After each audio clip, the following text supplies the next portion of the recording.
What's going on, young people? How you doing? And welcome back to another video. I am joined by the one and only Miss Gemma Stapleford. How are you, Gem? You all right? I'm good. As always, Gemma runs a YouTube channel called Now and Forever. I cannot recommend it enough. All the links will be in the description and on the end card as well. We have just filmed an epic video on your channel as well. Gem, why don't you tell us about it? We have been telling each other our embarrassing stories, and my goodness, they're quite shocking, full of emotion. You guys don't want to miss it. It was an emotional roller coaster. And today, you are joining us for animated confessions. Gem, why don't you kick us off with your first animated confession, please? My first confession is that sometimes, in fact regularly, I will pray for prolonged periods of time in an American accent. I don't mean it to be theatrical, it just really helps me express what I'm feeling. Oh, that is the most incredible thing ever. It's embarrassing, but it's hilarious. Okay, good one to start. My first confession is that many people will know that I collect pencil sharpeners. I have over 500. If you didn't know that, there you go, that's my first confession. I think of things in pencil sharpeners. So, for example, if you were going to invite me, this is so awful, if you said, hey, do you want to go to the aquarium? My instant thought would be, is there any benefit in me going if I've already got a pencil sharpener from that aquarium? You're kidding. No, that's how I live my life. If somebody said, oh, let's go and have a day out in Warwick Castle, part of me's like, look, thanks so much for the invite. I've already got the sharpener. I've already completed Warwick Castle, so I don't actually need to go. Do you feel good about that? No, it's awful. It's embarrassing and it's immensely sad. When I was younger, before I invested in any makeup, I investigated my mum's drawers to try and find new makeup I could try. And what I found was a mascara, which I'd never seen before. All I knew was that it was brown and it had like a brush on the end. So I just put it all through my hair. And I was like, this is rubbish. Why does everyone say mascara's good? It's done nothing. Even I know mascara's for your lips. Talking about. You always got me. You always got me. I can't, and again, this might come as a shock. I can only drink milk when it is in cereal. Right. And therefore, if I see somebody drinking milk from a glass, it makes me gag. Why? I have no idea. Okay. Milk from... honestly, please, can we move on? That it just makes me... Oh, it's awful. Wow. Okay, so to take your mind off that, I have never been someone who's really been involved with Star Wars to the point where I thought it was a lightsaber rather than a lightsaber.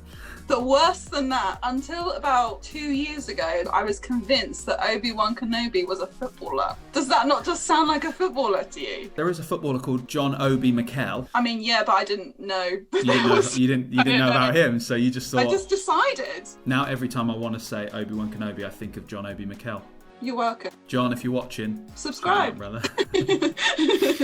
I don't do this so much anymore. For about a solid 10 years, every time I looked at somebody, I had to see what trainers they were wearing. Why? I had a real obsession with trainers. Oh, this is awful. If I looked at somebody and they were sat at a table, I'd have to maneuver myself to the fact that I'd have to be able to see their trainers. You must have looked like a freak. Yeah, but it just became something in my mind that I just did. My natural reaction was to go, oh, there's a human. Oh yeah, nice trainers. That guy. Thankfully, I grew out of it. I don't know if I ever judged people. I definitely sort of looked at it as like, yeah, they're wearing shoes. Oh, good. Good to check, isn't it? It really messed with my soul. That was a shoe pun, so. Oh, I see. Caught totally off guard. Stop it. Yeah, I will stop it now. I am defeated. That was the last one. I literally have no more. My next one is that for no reason, this was backed up by nothing but my own head, I just thought that Jesus and Santa were best friends because that was the only logical reason. On Jesus' birthday, Santa's out there giving out presents. What a nice thing to do. Yeah, and close friends with the Easter Bunny. No, I'm not quite at that level.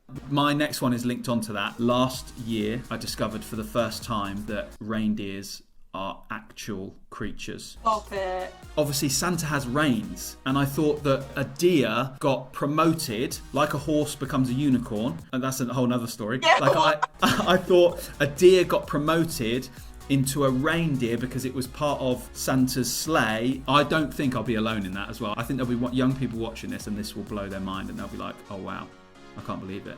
I think we're going to have to see in the comments if that's true. Okay, last one for me. I absolutely love Twilight. I've seen it probably about 30 times. 2 of those times being in this very week because I just am obsessed. It's amazing. Team Edward, obviously. Spoilers ahead. If you haven't seen Twilight, skip 20 seconds. My sister basically spoiled Twilight for me and told me that Edward and Bella got married and it literally ruined the whole thing. But I was so gutted that she'd spoiled it. I thought, no, I'm not going to watch this anymore. This is more of a confession on your side than my side. I was very young. I was probably 23, 24. Oh my gosh. Which brings us nicely onto my last confession. When I am in the car on my own, I interview myself like I am on a TV show. So I talk about aspects of my life and I ask myself questions and I talk to myself like I am a TV host, but also the guest on the TV show.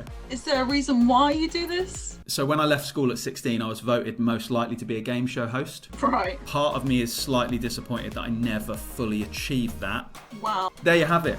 Confessions are part of our lives sometimes that we don't always want to share with people, and that leads us to this week's topic, which is shame. And shame essentially is that part of us that we want to hide from other people. We're not saying that you have to let everybody know all of your stuff all the time. That's absolutely fine. But shame is something that creeps in and makes us hide parts of who we are from those around us, and more importantly, God. So as Christians, we believe that we were created to be in relationship with God. And the Bible tells us that as humans, we have all turned our back on God and we've all pushed him aside. And actually, that's where this feeling of shame and embarrassment comes from. It's from where our relationship with God has been ruined. And there's something within us that says, oh my goodness, we need to hide. Right at the beginning of the Bible with Adam and Eve, when they sinned against God, when they turned their back on God, the first thing they do was they hide their nakedness and they hide their sinfulness and they try and hide from God. And the reality is that ever since that day, we have been hiding from God, and we've been hiding our brokenness and our sinfulness and shame, not only from God,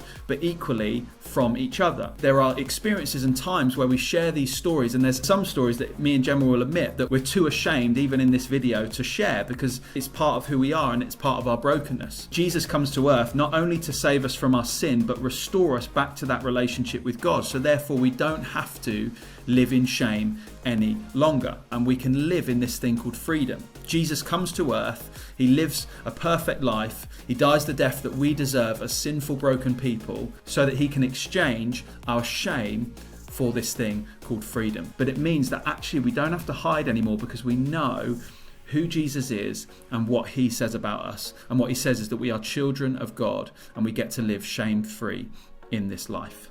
So, Gem, thanks so much for joining. Thanks for having me. You are so welcome. Make sure you subscribe to Now and Forever. Like this video if you have enjoyed it. Drop us a comment. Let us know any confessions that you have in the comments, or if you agree with any of ours. And if you are new, why don't you subscribe to be the first to see new videos, and we will see you in a video very, very soon. See you later. Bye.